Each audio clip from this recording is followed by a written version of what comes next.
It's time to ask a question. Is it illegal to secretly record somebody with hidden cameras? As you may have heard, we focused in on a restaurant called the Wings and More here in Corpus Christi, where the owner was in trouble with violating Section 48.05. If you don't know what that law is, it prohibits you from videotaping any bathroom or locker room without consent. But is it really illegal to secretly record somebody with a hidden camera? Here's Law by Mike. Secretly record someone in your own home? Maid service. Come in. Is that a camera? No, it's an octopus. Right, Mike? Right, because it's legal to have hidden cameras in your home in all 50 states. But it has to be for security reasons and... Well, that's not fair. What about my privacy? What about my stuff? What you can't do is have any cameras set up in private areas, like bathrooms. Okay, good. At least there's one place where it's safe. Listen, lady, I'm not trying to listen to your farts. Wait, you're recording sound? Most likely no. Some states require both parties to agree to being audio recorded, but the same rules don't apply to video. So the best move is just avoid recording sound altogether. In fact, most security systems don't record audio for this very reason. Listen, buddy, I'm not doing this anymore if there's going to be all these cameras. But you agreed to it in the employment agreement. What? Oof, always read the fine print. That's Law by Mike level 1. Oh yeah? What's level 2? Let me guess. Cleaning your own house. Oh. Can you secretly record something? Oh, you got trash, bro. So yeah, it is probably legal to put a camera in your house, but the state of New Hampshire says you've got to have the consent of all parties in order to record audio. If you don't believe me, you can ask the Ridley Report about what to do when you're videotaping the police. Alright, now imagine going into Walmart, you're doing a prank. And then what happened is, you see the receipt, and it said some kind of racial slur. But can this Walmart shopper actually sue? Walmart's a private company. Jack Doherty was bad for Walmart. But could it ever happen to you? Take a look. Plays out. Oh, you want the receipt for this thing? 3 things. Let's see how this plays out. Oh, you want the receipt for this thing? This ain't no receipt. What's that? Am I free to go with the TV? Hey, whoa. What are you... I just told you to stop doing it. You're under arrest right now. Because you won't identify yourself. Whoa. Let's see what would happen if that kid was a lawyer. Come on, it's just a prank, bro. Give me that. I'm not under arrest, so you can't take my phone. Yeah, well, you can't film in Walmart. It's private property and it's their policy. I've told you this before. Okay, fine. I'll put the phone away. All right, let me see some ID. No. What? But I said. Doesn't matter, I haven't committed a crime. You're being annoying to the Walmart employees. Being annoying isn't a crime. Look, your prank involves you walking out of the store with a TV and no receipt. Yeah. In several states, 27 to be exact, all I have to have is reasonable suspicion you're committing a crime. Then asking for your ID is a lawful order, and if you don't comply, I will arrest you. Right, but the problem is, here's my receipt, I paid for it, we're talking cash. I didn't commit a crime, that would be an unlawful arrest, and then the prank would turn into getting an officer fired. Let's see how this plays out. Boom! This thing? This ain't no receipt. What's that? Boom, shakalaka, boom, shakalaka. Just joking around here. But we need to raise some common sense here. For this, we need to go back. We need to go back to what happened at Wayne's and More. Now, showed you this video dozens of times. We're going to use it again for some common sense.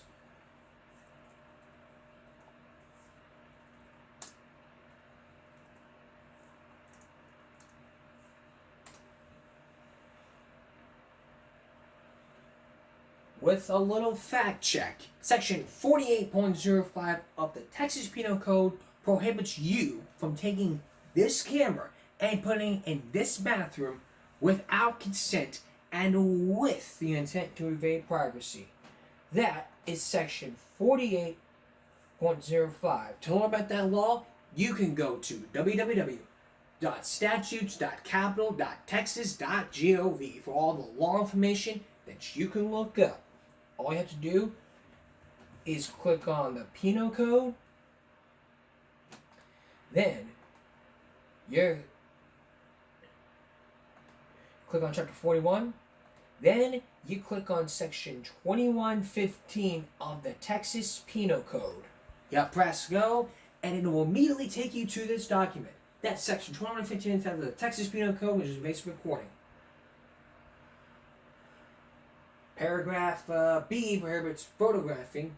A person commits the offense if, without the other person's consent, and with the intention to protect the privacy of the other person, the person photographs by videotape or electronic means, records, broadcasts, or transmits visual image in an intimate area rather than the person, if the other person has a responsible expectation of the intimate area and is not subject to public view.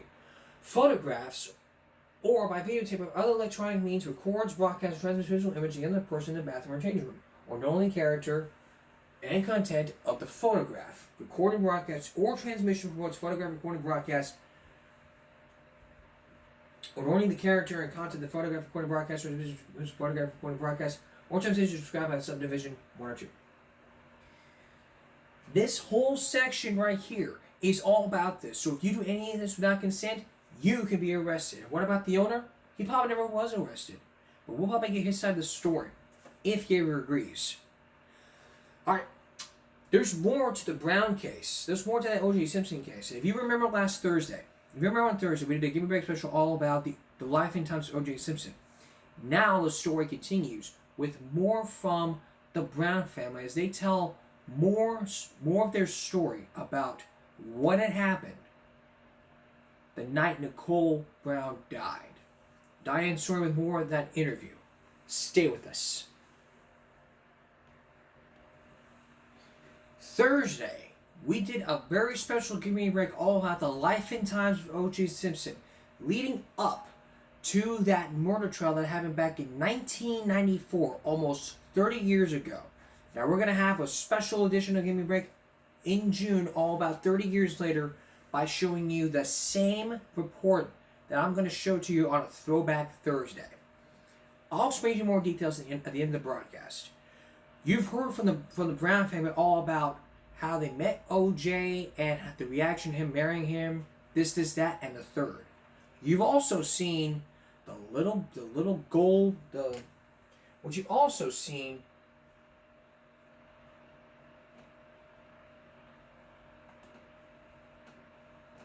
was this necklace that the Brown family wore in honor of their daughter after she was murdered. But when when Diane Sawyer interviewed him, the murder was off limits until after the jury has convicted, and it would take years before all this. So the question now people have to ask themselves is, how could they react when basically Nicole Brown died? Or, was murdered. Who do we know killed him? It wasn't OJ. Who else did? Here's Diane Sawyer. Trashing Nicole with They're trashing Nicole. They're trashing somebody who can't even defend herself. She can't do anything about it. Because everybody thinks they know the truth and they know the story. I mean, they're stepping on a dead person. Wicked tongues. National Enquirer, front page. Someone sells a picture, obviously sells a picture of her in a hot tub. I look at things like that and I think nobody's ever horsed around and take stupid pictures and, I think the girl should be ashamed who gave this picture away. I think this is pretty bad. I think this girl should feel very bad, and I hope she hears that. She wasn't married. She was divorced. She was a single woman. She was allowed to have friends and go out. They talked about drugs. Oh, She was that's a child. so So anti-drug. Just because you stay out and go dancing doesn't mean you do drugs. You go out and dance. Have a good time. And she danced with girls. With girls. They say that Nicole, like a lot of people, at some point may have tried drugs, but she was not a user. And was he using drugs? Were they That we around? don't know. It is an area other members of the family refuse to discuss before the trial. For now, they say, they want to set the record straight on the woman who cannot speak for herself. A woman who, for the first time, was making decisions all on her own. Whether to go dancing with the girls or to a favorite neighborhood restaurant. Her family says Nicole only dated 4 men the whole year after her divorce. And they say Cato Kalin was not one of them. He was a good pal, a real pal, who did her shopping, who picked up kids once in a while when she needed him. A real Well, he rented pal. the room in the back, the guest room. And the kids loved him. And everyone Primetime spoke with, friends, family, told us Nicole Simpson was first and always a mom. The kind who had gaily turned the family den into an instant sleepaway camp for neighborhood kids. Always there organizing games, a day at the movies, or a beginner's trip down a ski slope. I'm so proud of you. So proud. Even the trademark Ferrari, they say, was not what it seemed.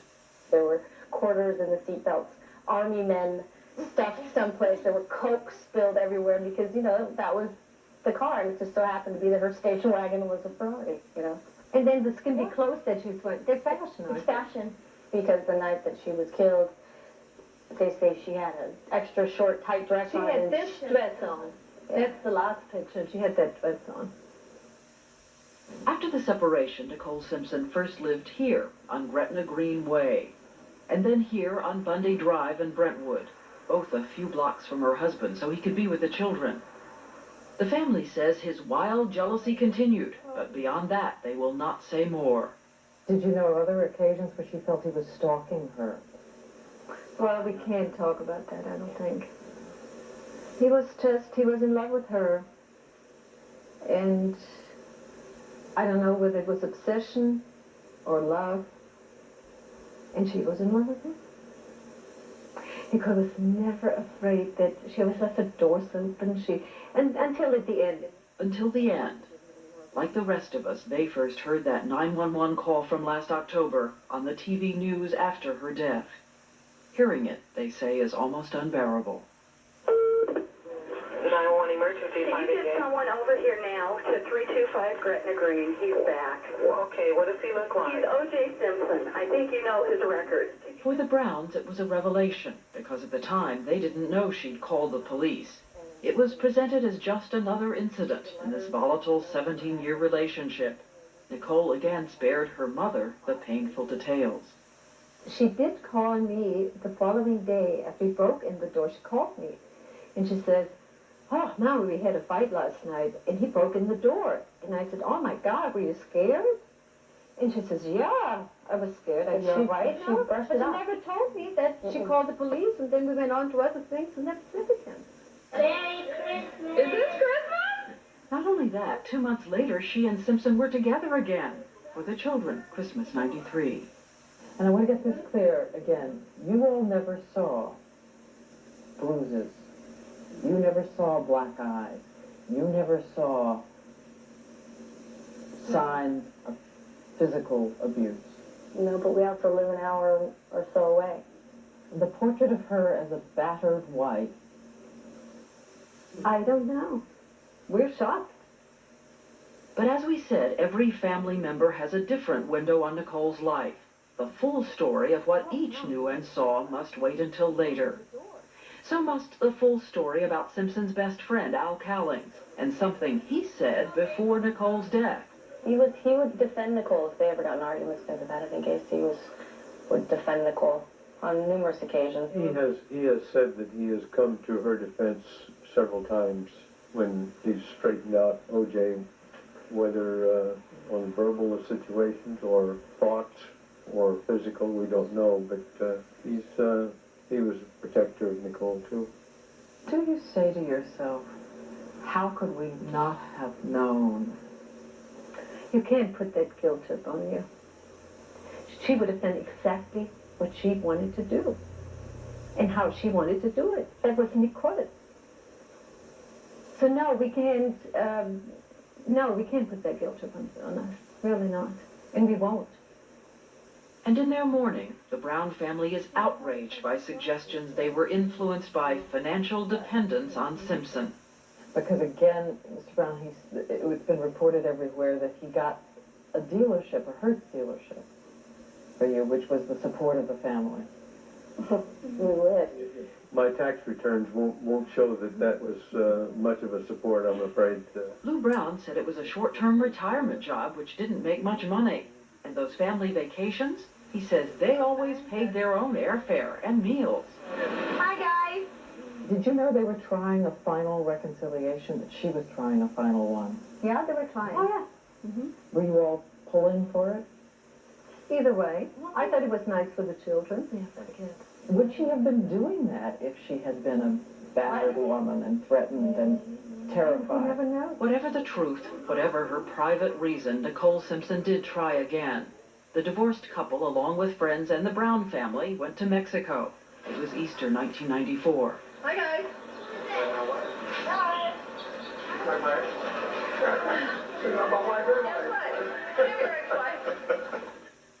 But by her birthday in May, they say she had decided it wouldn't work with his life, his women, his demands.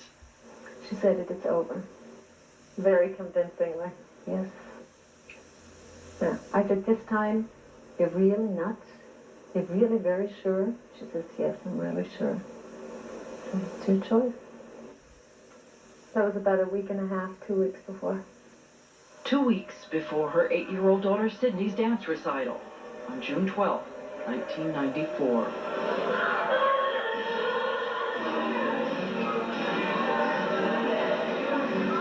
Once again, the whole family was there to cheer.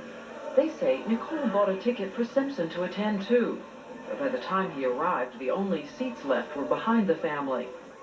Afterwards, Nicole invited her parents and sisters to dinner at Mezzaluna.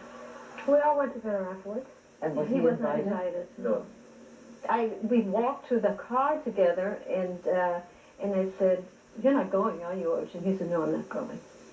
He looked a little depressed, and he walked away. But I knew because he always wanted to be part of everything. But I think why she didn't invite him, now that's only a thought, is because he didn't come to Justin's graduation. And she kept looking. She took pictures, and she kept looking, but he was coming, and he just never showed up. And then she says, "Oh, he didn't come." So was there palpable tension between the two of them that night? Not on her part. But they say she did note that Simpson wouldn't speak to her. She said to me, she says he won't say, he wouldn't even speak to her. She says, Yeah, he didn't say hello She to says me. he just doesn't say hello, he won't talk to me. She says, "I don't understand. Why can't we say hello and still be friends?" At dinner, they say, she was a happy woman, reminiscing with Denise about their childhood dancing, excited about her future as a single mom, taking the kids camping soon, and she said maybe she'd open her own cafe. But was she going to move away to be further away from him? No, she wanted to stay with him. She wanted to stay in the same area. So the kids could see him, spend time with him. Justin is a daddy boy, Mm-hmm. and she knows that, or she knew it, and wanted him to be close by there. She was in great spirits. Oh, she was in Best such a we'd good seen- mood. Best Yes. we'd seen for And she weeks. looked the best. And we walked one way to the parking lot, and she walked off with with her children. They were going to go get some ice cream. Very happy. It's the way I would want to remember her.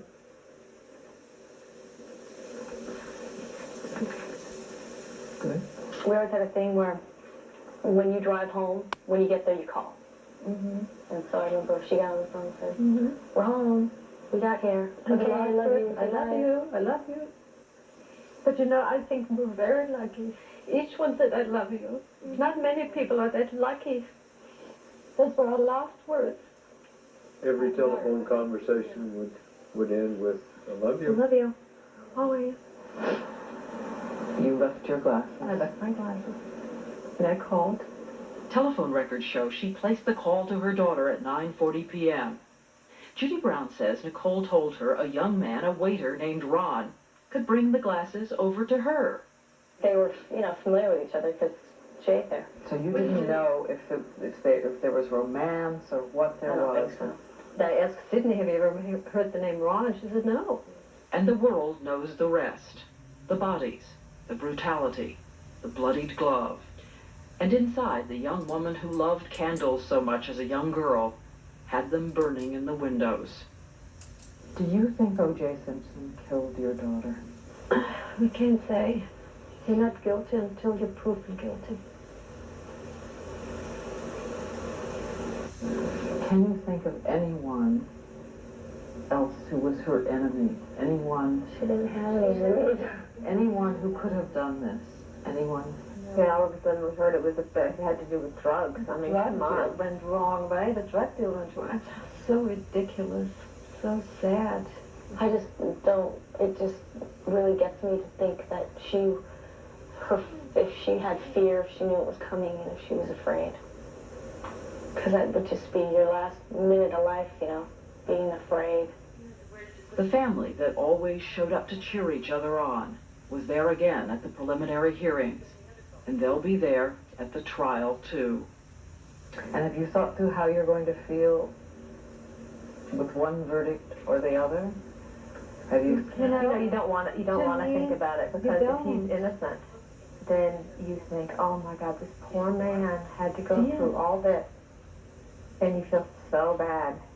And then on the other hand, if he's proven guilty, you think, yeah. And you know, there's hope. You know, you don't want to believe. You have this certain part of you says it can be true. We have to think that the children have lost their mother. They're in danger of losing their father. It'd be a pretty sad day for them if they did. So we're hoping against hope that he didn't. And we don't know. We have a justice system that's going to tell us. It will be, I think it will be hard either way. Yeah, there will be more pain, I'm sure.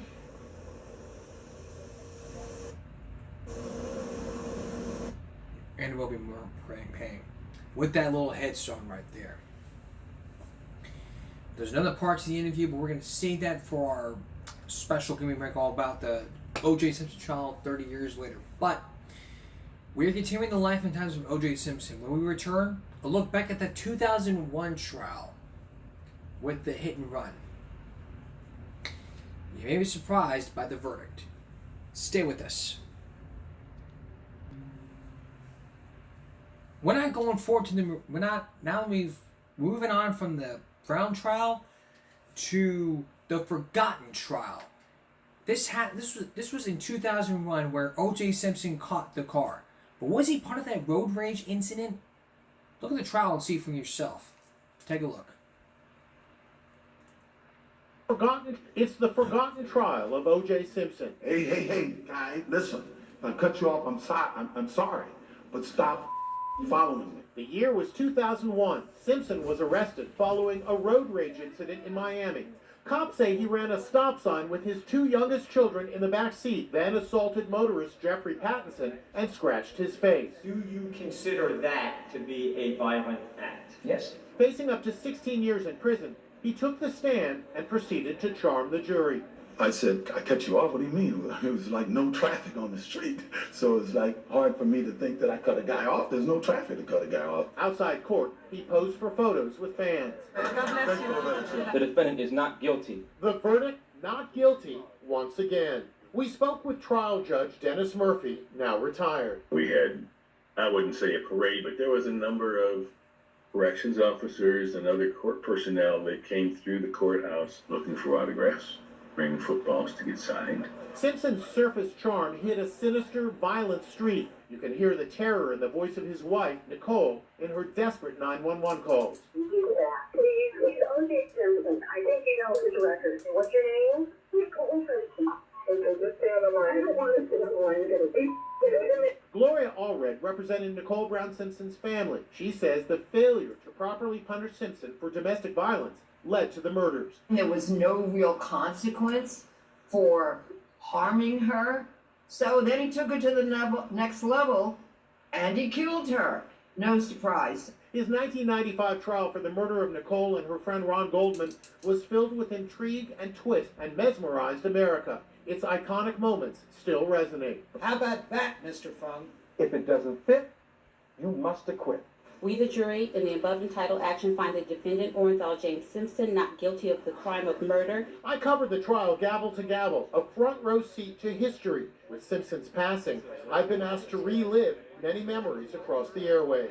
Jim, good morning. I remember watching you. We remember seeing you.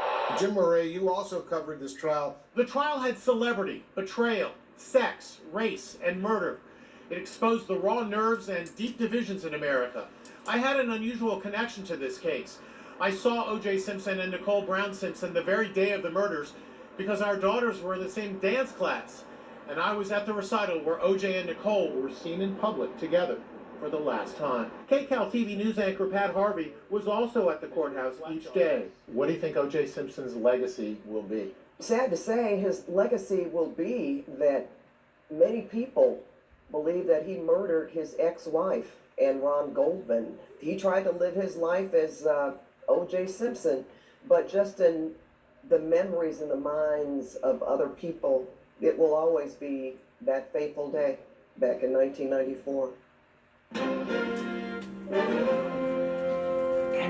And we will remember that day in 1994. It's basically just a look back at what's been happening throughout the years, but that was just the 2001 trial. But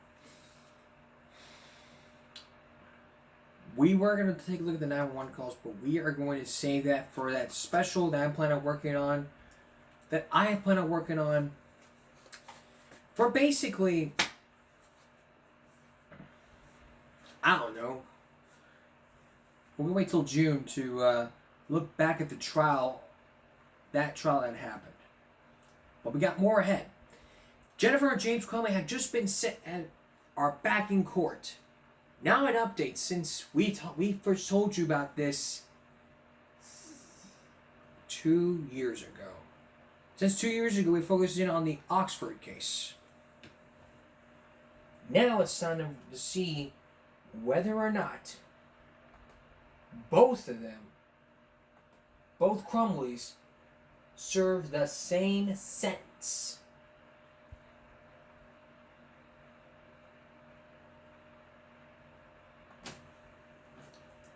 Watch. The future of your business is here.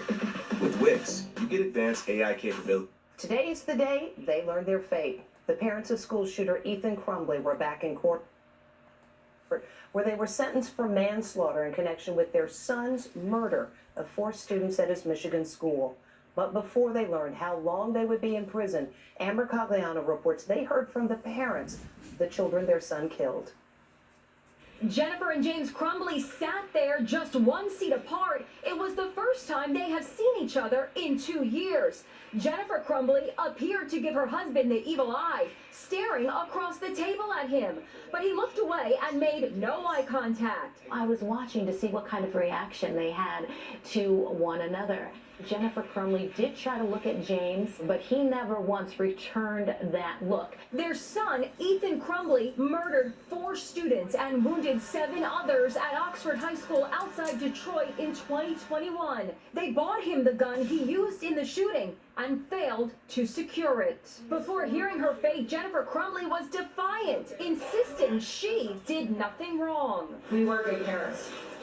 We were the average family. We weren't perfect, but we loved our son and each other tremendously. This despite her shocking testimony during her trial that she was a swinger who was having an affair with this firefighter. James Crumbley was in tears as he addressed the families of the victims. I have cried for you and the loss of your children more times than I can count.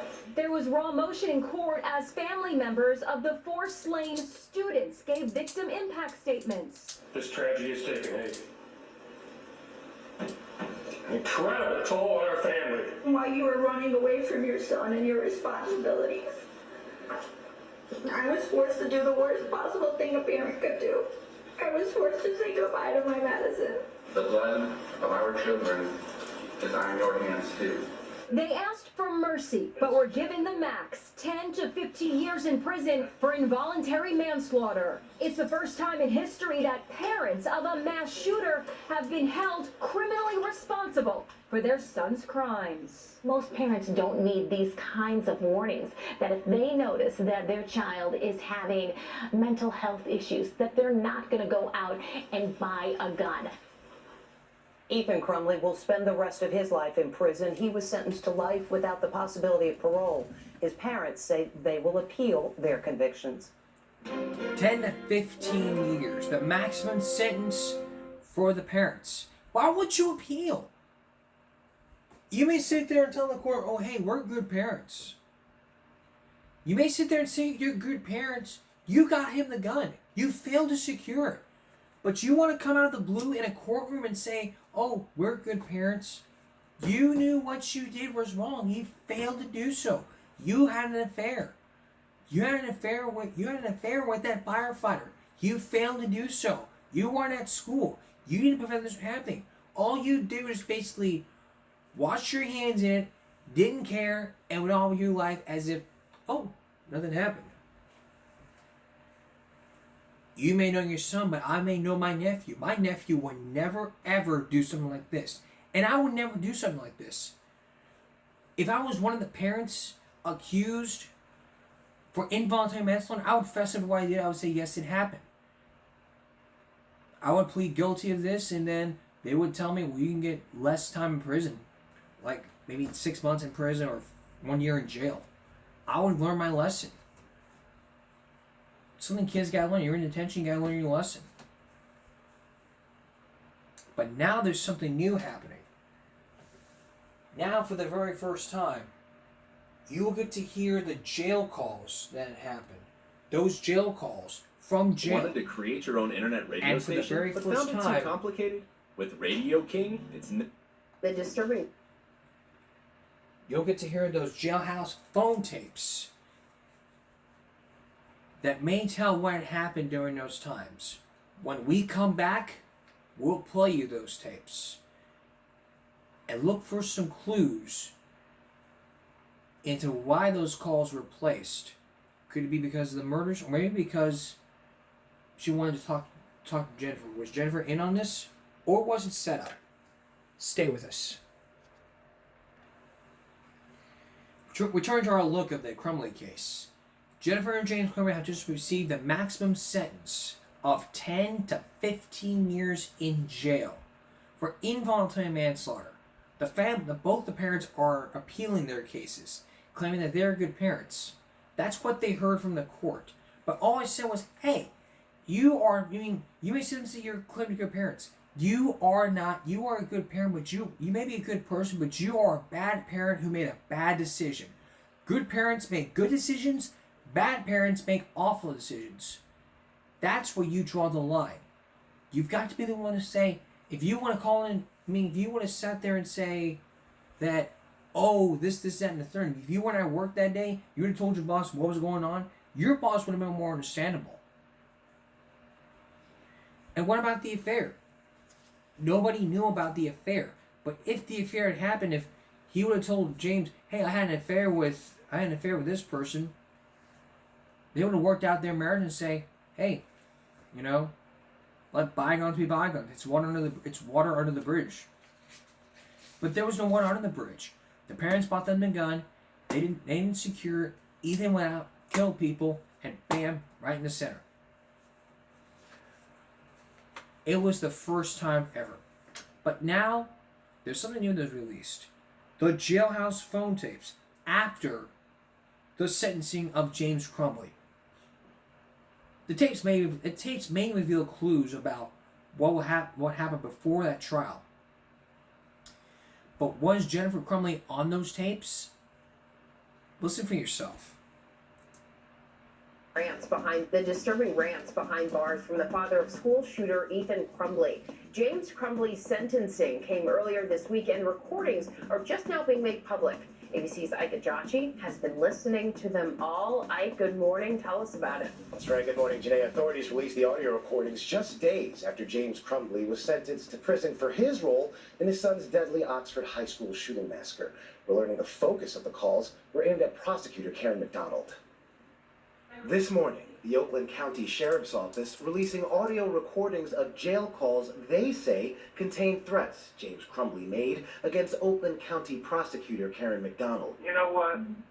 3 months from now, going down. I mean, it's going down. The sheriff's office releasing 8 phone calls from Crumbly dating back to 2022, all while he was behind bars awaiting his trial.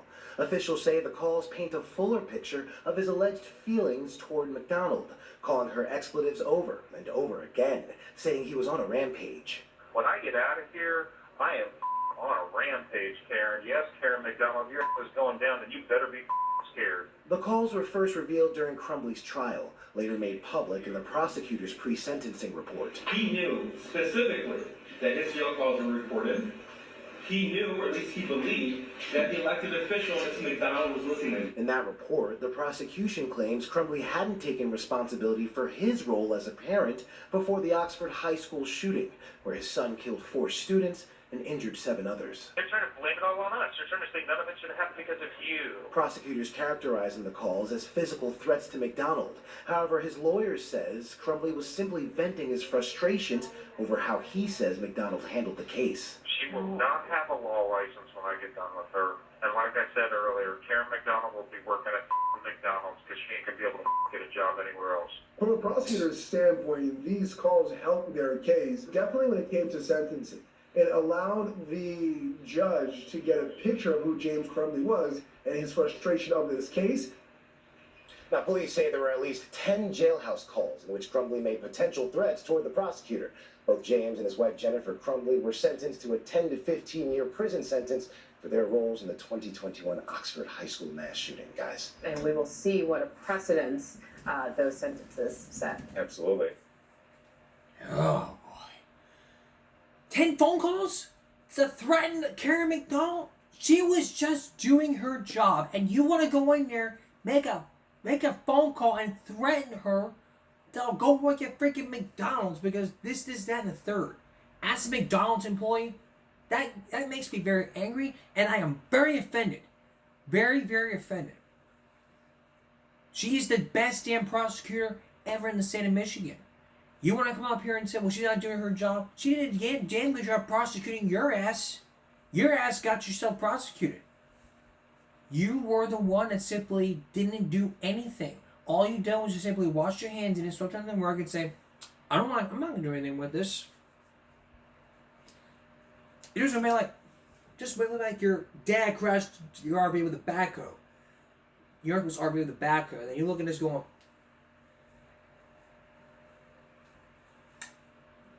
told you not to fuck with me. I'm thinking of big chicken nuggets. We have to understand what's going on here. You make a threat to the prosecutor. I mean, if you're going to make phone calls in jail, you need to know that they're being audio recorded. You cannot sit there and say, hey, can you not record this phone call? Because they're going to record those phone calls, and when your trial comes up and you may sit there and deny it, the audio tapes are going to be there. And I would never, if I make threats to prosecutors, I would certainly admit to those. I would say, hey, please don't play those tapes. I admit that I threatened Karen McDonald.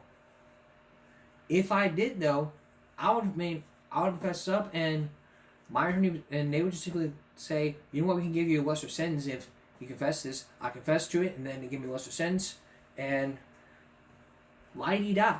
But it probably never happened because I would sit there and lie.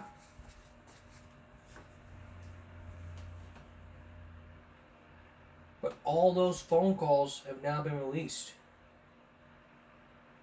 I mean, just listen. Let's listen to one again. 3 months from now, what? 3 months from now, going down. I mean, it's going down. Freaking explicit. How about the other one?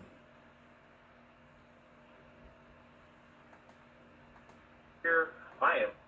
When I get out of here, I am on a rampage, Karen. Yes, Karen McDonald, your is going down, and you better be scared. The calls were first revealed during Crumbly's trial, later made public. It was public at 2022. How about this one? And others. They're trying to blame it all on us. They're trying to say none of it should have happened because of you. Prosecutors' character. She was just doing her job. If you hadn't been totally honest and say, hey, we did this, hey, we did this. You want to appeal? You made the threatening phone calls. You want to sit there and say, hey, we should appeal this? You made the phone calls. Don't you dare wash your hands in this. Don't you dare wash your hands in this. You knew what you did was wrong. Now you gotta pay the price for it. Terroristic threats in every state. You know those were being recorded. And if you hadn't sat there and if you hadn't kept your mouth shut and just got on and sat in jail like a good little boy, you wouldn't be in this mess. You would not be in this mess if you had kept your mouth shut and kept it to yourself instead of putting it on a phone, because if you're going to call somebody from jail, it will be audio recorded.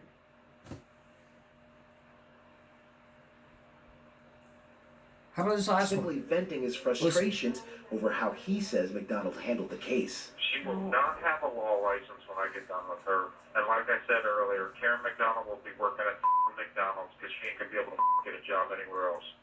She's a damn good lawyer. She's a damn good prosecutor. You want to sit there and tell her, oh, she'll be working at blanking McDonald's. She has a law license. It's her dream. Don't ever let me. It's just something that she wants to do. She's been doing this for a very long time. You want to come out here and say, well, I don't like what she did. You may sit there and appeal your case, but you knew what you did was wrong. It may have gone downhill, but again, you knew, as parents, you gotta know what you did was wrong. You failed your child. You failed. You failed. F-A-I-L-E-D. You failed. You failed. You failed to help your son. You failed to do so. And yet you want to sit up here in a courtroom and claim that you're good parents? You failed. You didn't do a damn thing. You bought your son the gun. You failed to do so. And you want to come out, you want to come out in the courtroom and say, oh, we're good parents? And you, Jennifer, you want to come out here and say we're good parents? You may be a good parent to yourself for you're a good parent, but to others, they see a killer. They see somebody who didn't help their son in your eyes. And you, Mr. Prison Phone Call Threatener, that's where I'm talking to you. You know who you are. Making all these threats to the prosecutor. Don't you ever do that again. It's not right for you. You make a phone call, it will be recorded.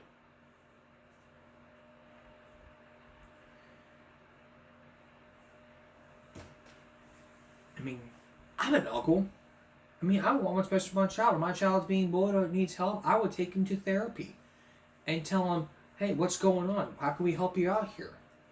Psychologists can help, but they failed to do so. School counselors would have been easy. But no, you two failed to do so.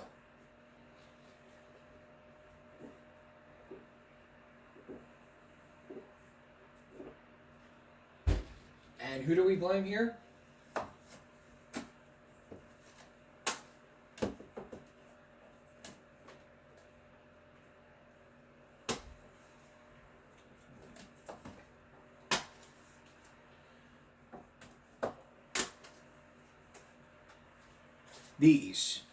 We blame these M-rated games for kids under the age of 17 or 18. That's what we blame. And parents out there are not doing anything about it but buying these M-rated games because no one gives a shit. No one looks at the damn box and says, well, this, that, and the third.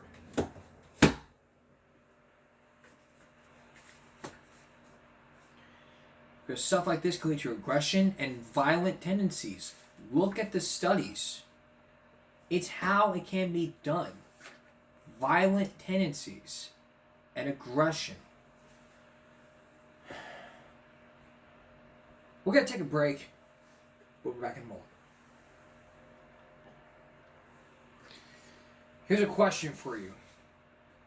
Could you as a kid find your parents' drugs, you go suspicious, you pick up a phone and call 911. That's what happened back in July of 2022. Some kids found some drugs from their mother.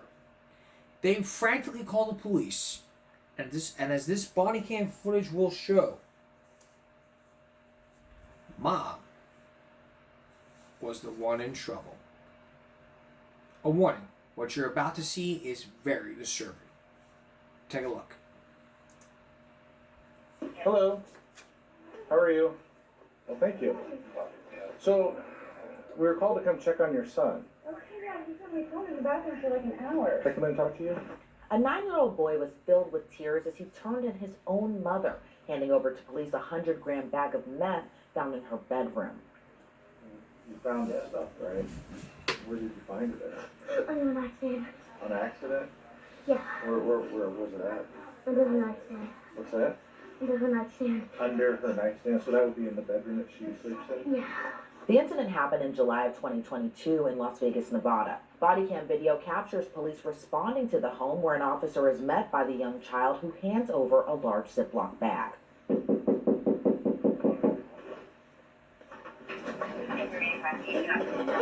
Hello.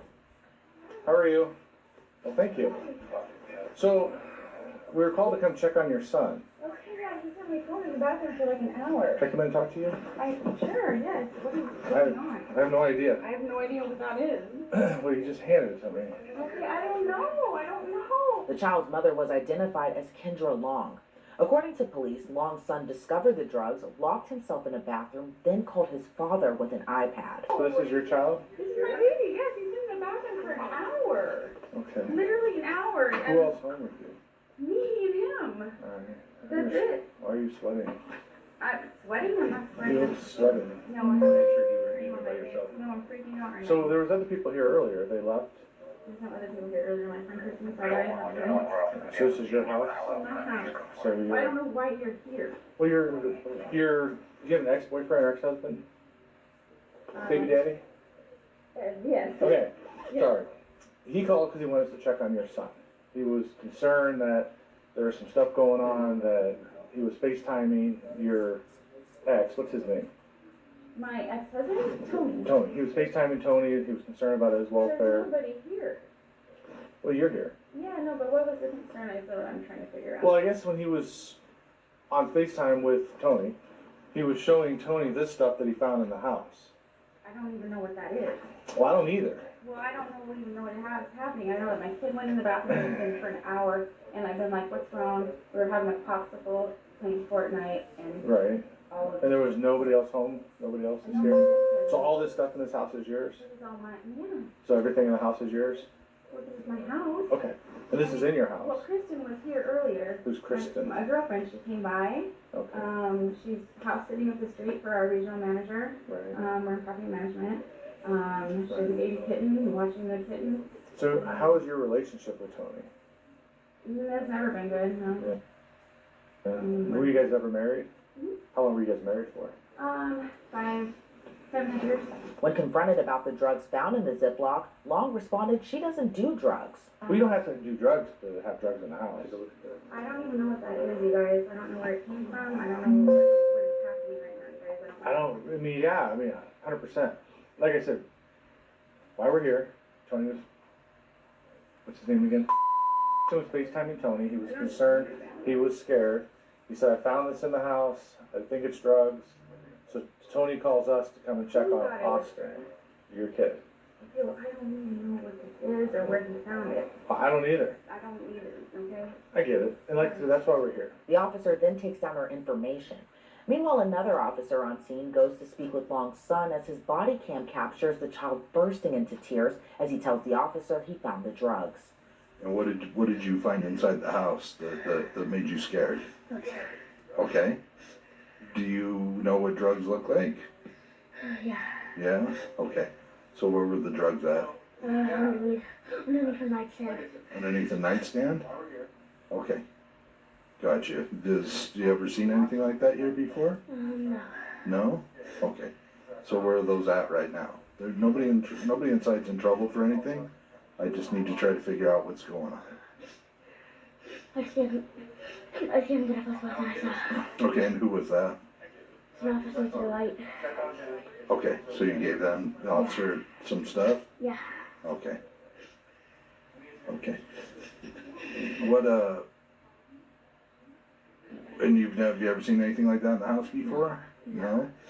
Okay, but you know what drugs do look like? Yeah. Okay. Long's son then tells the officer he believes the drugs were found inside the house on purpose by one of his mom's friends. Okay, so is there like a lot of people that come and go in and out of the house? Only people that I know that come to the house are some of her friends, and that's really it. Okay. Do you think somebody might have dropped something off, or it was somebody else's that they accidentally left here? I think they dropped something off on an accident. You think they dropped some off an accident? No, not on accident, on purpose. Okay. All right. So, how long have you guys lived in the house here? About 2 years. About 2 years? Who lives in the house here with you? Just me and my mom. So it's you and your real mom, your biological mom? Yes. Okay. And you and your mom are the only two people that are here right now? Yes. Okay. Gotcha. All right. Any idea who do you think left the stuff here? Her friend, which his nickname is Honcho, but his real name is Alfonso. Okay. And is Alfonso kind of a mean guy, or is he pretty nice, or? I don't see him too much, but just one of those people where you look at him and you know it, and he's always acts weird around me. Okay. So it's something I can think of. Has he ever threatened you or hurt you or anything like that? No. He just acts kind of weird? And is Yeah. he just a friend to your mom, or are they? He's a friend. Okay. That's all I know. And she just kind of shows up every once in a while? Yeah, I've only seen him about once or twice. And you think he dropped the stuff off? Yes. The officer who was speaking to Kendra Long comes outside. When he asks the then 9-year-old a question, the child breaks into tears again, admitting he found the drugs on accident. So you got scared tonight. You called your dad. And you found this stuff, right? Where did you find it at? Under the nightstand. On accident? Yeah. Where was it at? Under the nightstand. What's that? Under the nightstand. Under her nightstand. So that would be in the bedroom that she sleeps in? Yeah. And how did you recognize that? Like, what did you think when you saw it? I just saw a couple bags. I was curious. Mm-hmm. Pull it out, and then that's when I knew what it was. Yeah. From like TV and stuff? What? Like you thought like maybe it was drugs from like TV and stuff? Yeah. Right. And you got scared and you called your dad? Yeah. And what did he say? Called the police? Yeah. Well, you did the right thing. I know you don't want to get anybody in trouble, and we're here to make sure everybody's safe, and that you're safe and your mom's safe, and you know. Yeah, I guess your dad, he's gonna come here and check on you, okay? Did you know that? Okay. As one of the officers delves more into the child's home life, the 9-year-old told the officer he had trouble with his mom in the past. Your dad said he's going to put you up for adoption? Your mom? Have you told your dad that? Yes. What did your dad say when you told him? He was kind of getting mad how she's like doing stuff like this. Uh-huh. Okay. Have you told your dad about the other stuff that she's done? The physical abuse back in the day? Yeah. And what was his reaction? What did he say? Mad, and then combination of like absurd, Uh-huh. like lots of sad feeling. Okay. Have you ever talked to police officers about stuff that's happened? Not really everything. Okay. You have had police officers out to your house before, though? Yes. One of the officers calls the report in to his supervisor, noting on the phone just how large the bag of meth was. The kid, he's been talking to my partner. I've been kind of overhearing it while I've been doing my investigation, and I've been kind of hearing about some possible physical abuse in the past by mom from, you know, and he's basically because he wants to be with dad more. But you know how those situations can sometimes be coached, you know. Yeah, PCS, possession of controlled substance. It's not a package for individuals sale or anything. This is a large amount, like enough that we're thinking about maybe calling our narcs to come out and look at it. I mean, it's not just like a little baggie, you know. Yeah, it's like one of my top 5, you know, in my 20-year career of net hauls. You know. Back inside the house, Kendra Long insinuates her son may have been coached to say negative things about her from her ex-husband. I don't even know what your son has said. I've been in here with you and Officer Engel and Officer Hanson the whole time. So it's not like I'm sitting here listening, trying to figure that out. I know you kind of try and keep listening, which is understandable. But it's interesting. Because he was coached. So clearly that it was all in the trial. That was going to be my next line of questioning. Do you think he's ever been coached? But was he ever coached? Was it more about the drugs, or was it being decided of coaching the child into thinking that basically that there was abuse and drugs? When we come back, more of that audio tape. Stay with us. Was the child coached by the ex-husband, or was it drugs, or was it both? Body cam footage that you'll continue to see is just basically talking about drugs and being coached to say like, oh, mommy abused me, or this and that and the third. Take a look at more on the body cam. It was literally word for word. Because he just started volunteering all kinds of information that I wasn't asking him about. And I asked him, I go, has your dad ever told you to say things about your mom that weren't true? And he straight said no, absolutely not. Very direct, almost like he was anticipating that was going to be my next question. I don't know what this is all, like, next, I'm bringing this whole court thing up because of, when that was going on, there were things that, like, were, said about me, him in his backpack, and stuff like that.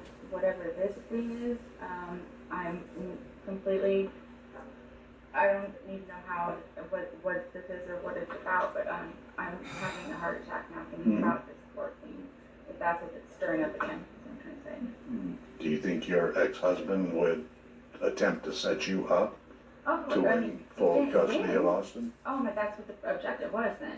Now, I didn't think we had anything going on, but he has been short on the last 2 months payment. I don't know what his situation is, but that's something to mention, I guess. I didn't think we were at this point again, but I don't know.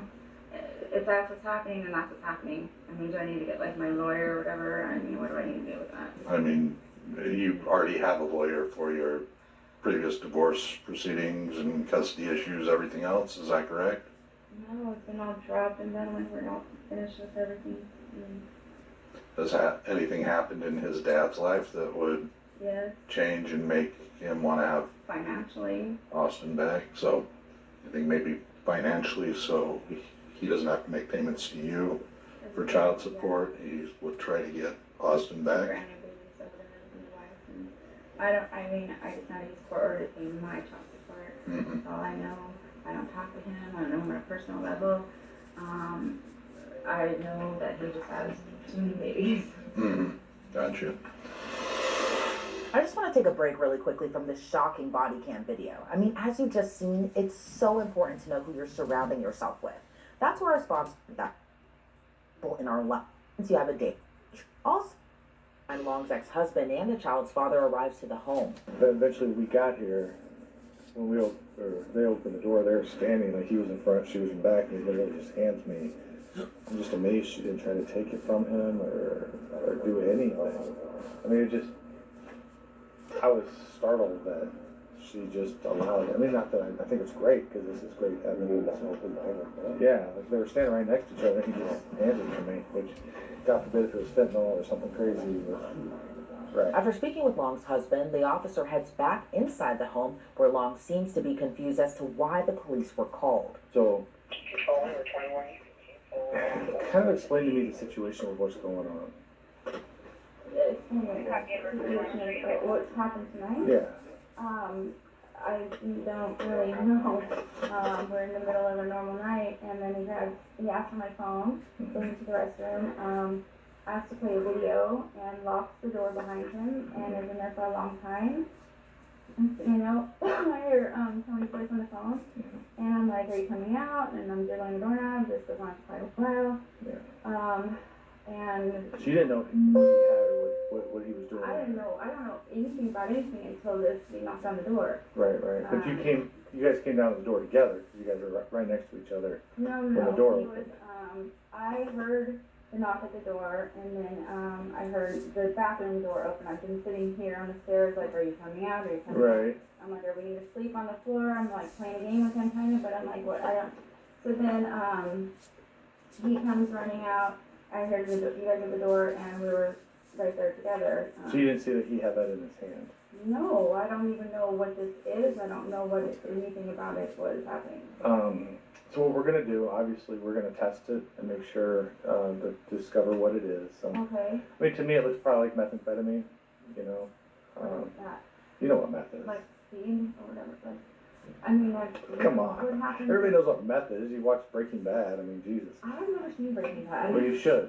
But let's just be really honest. Okay, so it's not good that this stuff was in the house with wherever it was, whatever it is. Let's say it's illegal narcotics.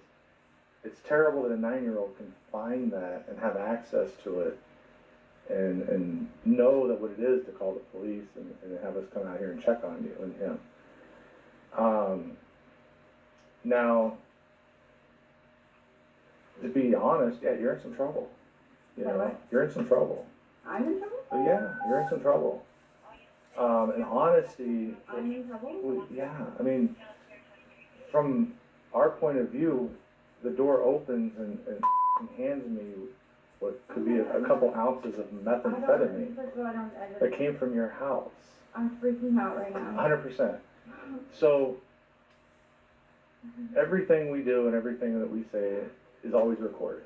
We have body cams on right now. It's recording you crying and I know, it startles, upset. And I don't believe that you don't know what it is. He claims he found it under your nightstand. I guess you were having him look for a wallet or something earlier, and that he happened to stumble upon it while he was looking for something for you. Now, I have never in my life, I don't even know. Now, Kendra, I talked to CPS before I talked to you. I guess they talked to you back in December. Yeah. And there's been 3 cases. Yes, there's been a lot, yeah. We're talking like normal people.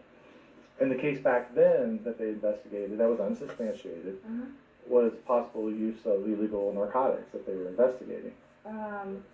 This is all pertaining to my child and my ex-husband. I understand that, and I understand, but those are just the allegations that was weighed against you back in December, was All through possible, the right, narcotics, this, and this. So, my thing with you is, honesty is not going to get you out of some of the trouble that you're in tonight. However, if you wanted to start being realistic with us and be like, okay, this is what we're doing, this is what it is, I want to get some help, I want you guys to help me, maybe, hold on, Kendra, maybe there's some avenues we can work with you to assist you a little bit on mitigating the circumstances that you're into tonight. What do you mean by help? Like, I don't understand Well, what you're talking about here. if what we have in your house is, that's a pretty large amount of methamphetamine. I don't know what you're, like, honestly, I've been So- sitting here talking to the other one this whole time. Right. I don't have any idea what this is. Okay, I don't have. but this is your any idea. house. This is my house. Right, that's your cup right there, right? This is my everything, Right, yes. right. So the legal standard usually is that this is your house, that everything in the house that you have possession over. And if we get something that you can technically be responsible for. If this is drugs or whatever, this is not mine, and I don't know what else to tell you. So would you be willing to take a urine test? I'm not willing to do anything. I had a. Well, I'm just asking you. No. So you wouldn't be willing to do a urine test tonight? No, nothing. For any like methamphetamines, cocaine? I'm not willing to do anything right now because my ex-husband put so many. But if you're clean, it's going to help your case, so. Why do I have a case? Well, for us. Because you're saying that you don't know what this is. So what is a case? Like, let's say, because your child just gave us what appears to be a large amount of I don't know what methamphetamine. it is, though. And then let's say you assisted us and you took a drug test and you were completely clean. Long maintained she had no idea drugs were in her home and still refused to take a urine test. The officers are seen testing the contents in the Ziploc bag, which they confirmed to be meth, and a lot of it. Yeah, that's a lot of meth. Wow. Yeah, we'll get some. Let's just put it at the station. Right. That's more meth than I would use on a week's worth of laundry detergent. I got 4 boys living at my house. Given the confirmation of meth, police then read Kendra Long her Miranda rights, seemingly catching her off guard. So just because we've been here for a while now, and we've restricted your movement, that you do have the right to remain silent. Me? If you give up that right, you can say anything you say can will be used against you in a court of law. I just want to read this to you. Since we're restricting your movement, you're not allowing you to go upstairs. You have the right to speak with an attorney for any questioning and have an attorney present while you answer any questions. If you cannot afford an attorney, will be appointed provided no cost. You can decide to answer any questions now or may stop at any time and ask to speak with an attorney before any question continues. If you decide to stop answering questions once you've all begun, all questions will be stopped. You understand all that? Basically, don't talk to us. And if you do, it will be used against you in a court of law. So, we're kind of pretty much done. I just wanted to run the thing by you again. That's news to you. That whole bag of white powdery substance is like not yours. Not mine, not even like anyone I can think of that I know would be associated with that. We did test it, and it did return positive for methamphetamine. I didn't know. Somebody must have. So yeah, it is positive. Now, we're going to forward this on to our narcotics officers. You know, maybe you have a change of heart. Maybe you want to talk to them.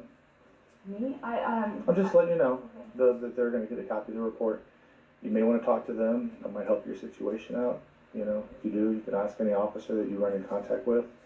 But at this point, you are going to be placed under arrest for possession of a controlled substance. I understand. You can disagree all you want. That's fine. I don't understand this.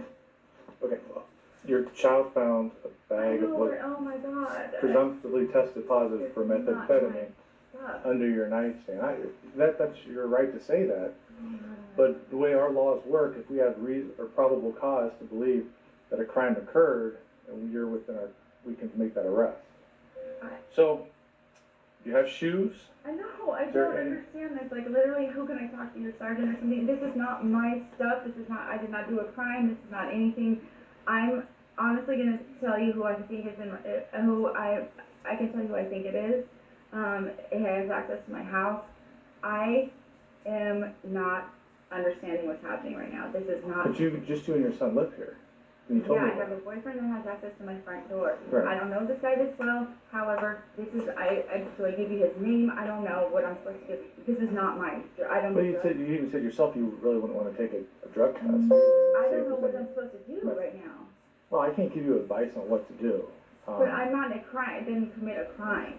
Well, it's possession of a controlled substance. It's in your house.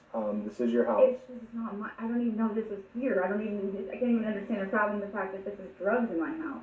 Meanwhile, the officers applauded Long's son, who was still outside with his father. Good job, buddy. Proud of you. You did the right thing. Never hesitate to call us if you feel like you're in trouble, okay? All right. Thanks for calling us, sir. They let them both go to avoid the 9-year-old seeing his mom carted off to the back of the squad car. The officers later cuffed Long as she continues to maintain she had no idea how the bag of meth ended up in her house.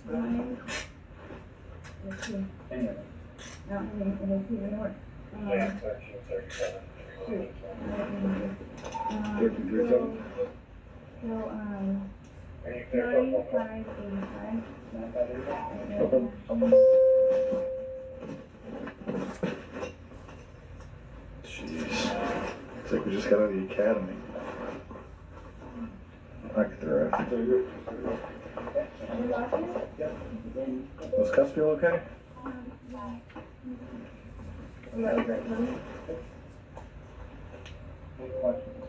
right, do me a favor, take 2 steps forward. 2 steps forward, bigger steps. There you take a step back. Nope.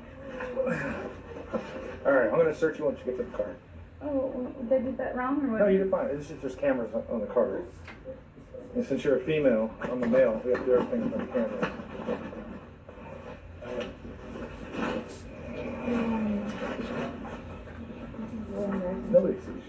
2 in the morning.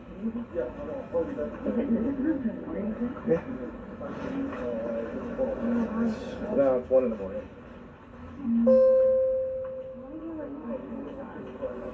What's that? I mean, I did not, this is not me, and like, I literally, I get it. I It's a feel bad so mad right situation. now, I want to just leave me. This car's mine. We're gonna stand in front of those black bumpers. I was gonna do a quick search. There's a camera videotaping everything, so that way it's all professional. Nothing in your pockets.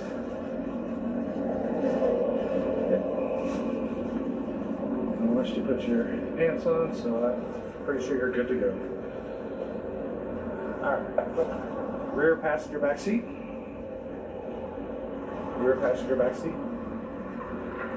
Police then drive her off to jail. According to local reports, police arrested Long for drug trafficking and child abuse. She posted a $25,000 bond that same day. According to 8 News Now, prosecutors found text messages showing Long was dealing drugs from her home while her son was present. She was sentenced to 2 years probation, which prosecutors say she violated months later. She has since been sent to an inpatient drug treatment program and will remain on probation another 2 years. The report also states that her son continues to live with his father. Reporting for Law and Crime, I'm Elizabeth Milner.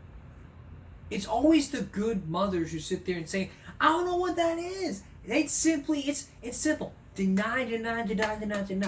You take the drugs, you deny it, you go on. She did the drugs.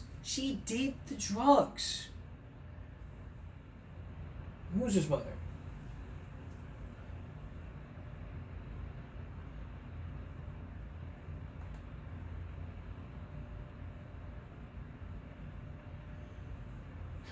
I mean, we got a big award here for drug mother of the year. I mean, you don't take drugs in front of a child. That's child abuse. I'm really glad that the son took to the police and said, hey, my mom's doing drugs. I want to make sure she's okay. But she's like, I don't know what meth is. If you never watched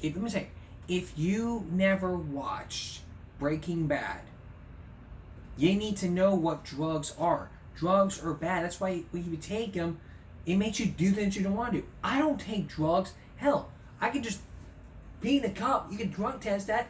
I never did drugs. I never did coke, meth, marijuana. I'm not one of those druggies out there. I never take drugs. I never do. I never sniffed a glue stick that'll make me go high. I never snorted coke. I never smoked pot. I never did those illegal stuff. It's illegal. Look at your states. Look at your state laws. If you look at your state laws, you wouldn't know. And even then, you wouldn't know by then. That's all for this Dish Give Me Break Sunday going to Monday. We'll see you again tomorrow for Give Me Break Monday. I mean, that's all for the special Dish Give Me Break Sunday going to Monday. We'll see you again for Give Me Break Monday for regular stories. And for all of us here at YouTube and Give Me a Break, stop bullying, speak up. Concentration, not strength. No jaywalking. No taking drugs in front of your child. Do all that and give yourself a great night.